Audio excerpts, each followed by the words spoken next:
Leo రాజ్యంలోని చీకట్లో ద్రోహం మొదలైంది. సీరియస్ నీడ ప్రత్యక్షమైంది. నీకు సహాయం చేస్తే మాకేం దక్కుతుంది? అధికారము, నీతిని మరిచిపో.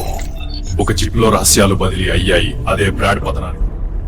ద్రోహుల కలయిక ఒక అంధకార ఒప్పందాన్ని తెరపైకి తెచ్చింది. జెరాత్ గారు, మా సందేశం మీకు చేరిందా? మీ మాటలు వినిపిస్తున్నాయి, కానీ నాకు బ్రాడ్ రాజ్యం పడిపోవాలి. మీ ద్రోహం విజయవంతం అవుతుంది, కానీ విఫలమైతే మీ రాజ్యం మాత్రమే కాదు, మీ ప్రాణాలు కూడా మాయమవుతాయి. ఒక రహస్య మార్గంలో నడుస్తున్న గుడిచారి తన కంటికి నమ్మలేని దృశ్యాన్ని చూశాడు. బ్రాడ్ కు అత్యంత విశ్వసనీయమైన మంత్రులు శత్రువైన సీరియస్ తో కలిసిపోయారు. రాజ్యం ప్రమాదంలో పడిపోయింది. రాజు బ్రాడ్ ప్రమాదం, వెంటనే చెప్పాలి. రాజా బ్రాడ్ గారు, అత్యవసరం. రాజా, మీ మంత్రులు డ్రోకన్, వెలోరా సీరియస్ తో చేతులు కలిపారు. ఉద్యానికే దాడి జరగబోతోంది. ఏనన్నావు? నాకు విశ్వాసం చూపిన వాళ్ళు నన్ను ద్రోహం చేశారా?